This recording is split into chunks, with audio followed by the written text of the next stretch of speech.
the thing is, with the handshake on Saturday, I was in the mindset of, do you know what?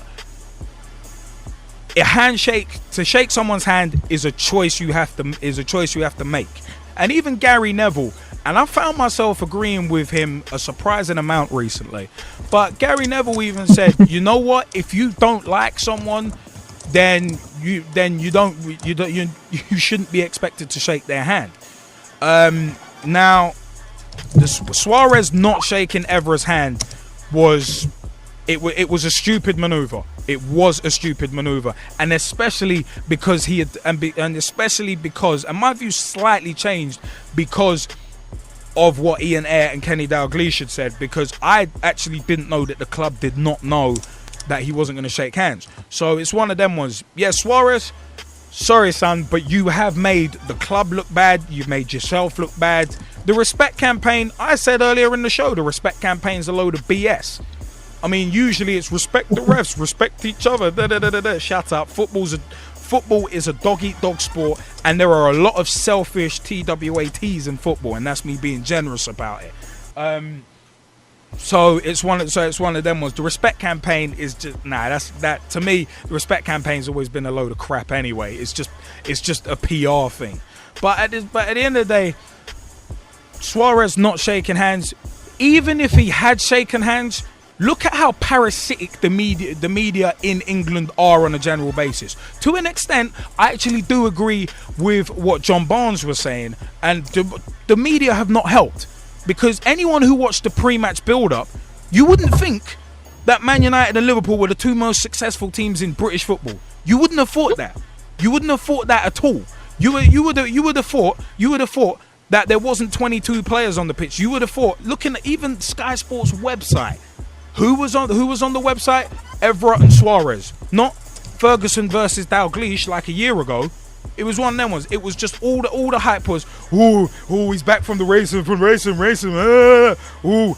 Suarez Vieira. What's gonna happen? It didn't help. It really, really didn't help, and that's why I agree in part with John Barnes. Now, at the end of the day, when you've got that sort of hype, whipping it into a frenzy, then you end up with people getting booed. You end up with bloody some Man United fanzine printing out KKK masks with the word Suarez is innocent and Liverpool Football Club on them. It's like you get that after whipping up people into a goddamn frenzy. Now, I said I'm not justifying Suarez not shaking his hand. I think it was a stupid move, and it's also even more of a stupid move to basically defy and deceive the club, who have given him so much support. The club have been unequivocal in their support of the player, and he turns around and does that. That is a stupid move. Sorry, that's not stupid. That is a moronic move from Luis Suarez. I'm just going to jump in first, because I got to say, there's a lot of your points. There's a couple that I agree with, and there's a lot of them where I reckon you're chatting whack.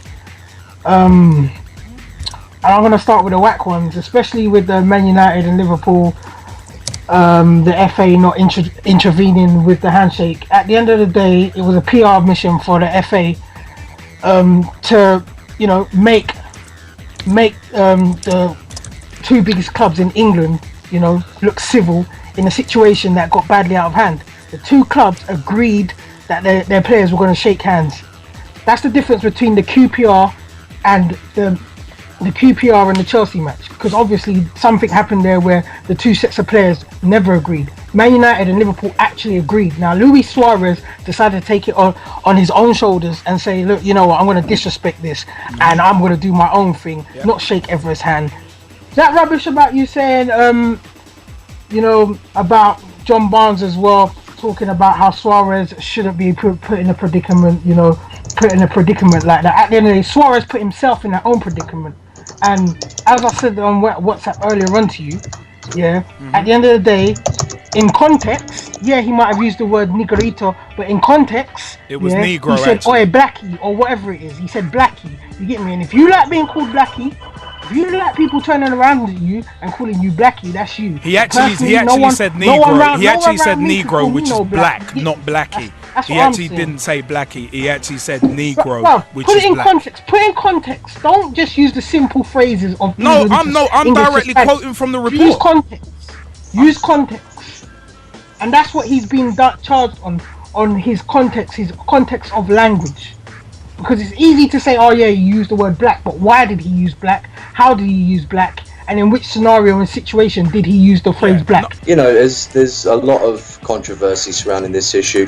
He's done the crime, he's done his time, right? And this was an opportunity, I think, for both teams, both players to, you know, really express how they feel about racism in the league. You know, what he did was wrong. Obviously, he knows that. He made an apology on the website. He said, "I've not only let him down, but also the club and what it stands for, and I'm sorry." Well, he did actually apologise to Evra directly, which was, you know, something I thought was, you know, a little bit off. If you look at the replay, which I did a couple times, Evra's got his hand down by his side as Suarez is approaching him, and he doesn't actually make an attempt to shake Suarez's hand until he's past him. And then he's grabbed his shoulder, he's grabbed his arm to gesture in front of the cameras that he didn't make the effort to shake his hand, which, you know, I thought was you know, a little bit immature on Evra's part. You know, Suarez could have made the effort a bit more and reached out. You know, but it's not his responsibility. He's just supposed to, you know, Evra's supposed to stand there with his hand out and you know how it goes. But you know, if you look at it, back in the day, players, you know, they came out of the tunnel separately. They ran to the end of their field for a kickabout, and they saluted the fans. The only players that actually shook hands were the captains. Yeah, I remember. Nowadays, all this lining up, you know, it was saved for internationals and cup friendlies, and it actually made those games feel special. So, you know, I think that all of this handshaking stuff, you know, we could probably do without a little bit of. But, you know, it is what it is. But there was actually a lot of controversy within the game. You know, De Gea, whatever, the United keeper, he was spat at as he walked into the dressing room. Really? Craig Bellamy, you know, he got involved in a confrontation with the head of security at Old Trafford as the players left. So, you know, there's a lot of different things going on in this, but hopefully it's an opportunity for them to put it, you know, behind them and move on. We'll see. You think they should have gotten them both in a room after the match, along with the two captains, and shaken hands there? Yes, with both managers there as well. Okay. Both managers shake their hands. Both managers and the match referee from the game of the weekend. I heard that. Or maybe, like, fans who have been speaking to people over the weekend, or have the handshake after the game, not before the game. I heard that. Mr. Tom, Southend United Wood, have you got a view? Have you got a view on it before we go to Mr. Sam Collins? Not really. Just get on with it. It's football. I heard that. Mr. Sam Collins, you wanted to have your view on it as well.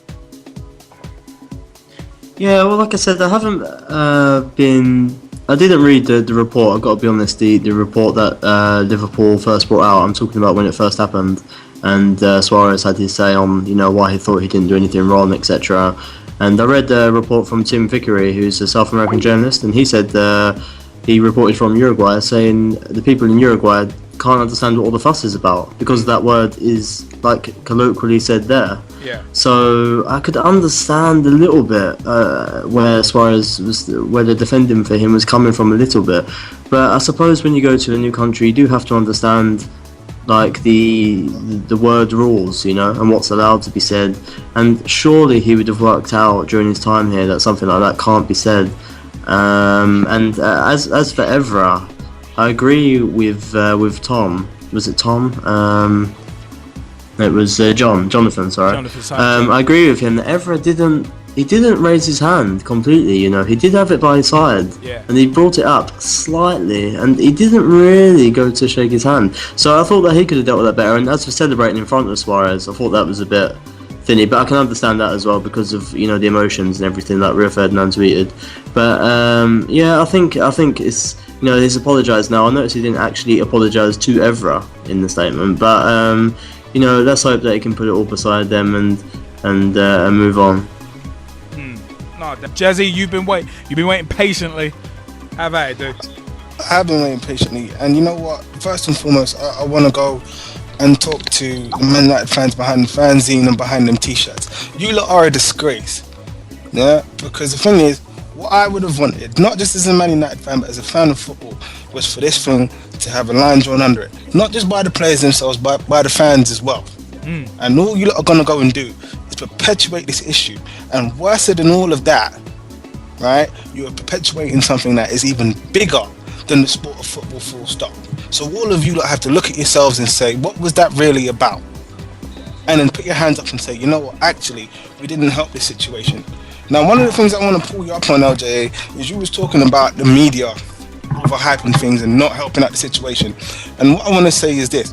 One person who particularly didn't help that situation was Kenny Dalglish. And I like that you didn't mention this, right? But Kenny Dalglish has come out recently and he has said, you know, since Suarez has returned, that he shouldn't have been banned in the first place. How was he helping the situation by saying that? See, I only heard that third hand, which is why I didn't mention. Which is why I actually didn't mention. He's not helping the situation by saying that. What he needs to do, like I always say, hold the corner and keep quiet. Yeah, no, true. Like how I say it to you and I say it to the G-men when the both of you are running your mouth talking about league positions and how Man United are going to capitulate like their Arsenal, etc., etc. No, he needs to hold his mouth and hold the corner. He doesn't need to say anything about that. Yeah, no, I agree. I agree with you. That, so Alex Ferguson doesn't help it either, right? Even though what he's saying is actually right, and I agree with him, he doesn't need to say that. Yeah. If anything, just go and say, look, we're here to do a job. We want to get 3 points against our rivals. End of discussion. Yeah. Luis Suarez, he is a disgrace. I'm sorry to say it, but he is. And he's a disgrace to himself, disgrace to his country, disgrace to his club, and disgrace to his teammates. He is. Because what logical reason can there be for him to go and snub him? And all these people that are saying, oh, you know what, if he doesn't like him, he doesn't need to shake his hand, and his handshake doesn't mean anything, all the rest of it, right? I'm going to say this. You have to look at it in the context, right? And the context going into this game was, we need to draw a line under the issue because this man has served his ban, and football as a whole is trying to move on from this issue. Yeah. So, as much as you want to go and say that the media's going to turn around and say, oh, it was a nothing gesture, blah, blah, blah, right? The handshake would have done a lot more. If you really want to talk about nothing gestures, let's talk about that apology. Who was that apology to? No, that's a really? Point. No, that's a point. And the only reason why he made that apology was because the higher ups at the club was like, yeah, this isn't really going very well.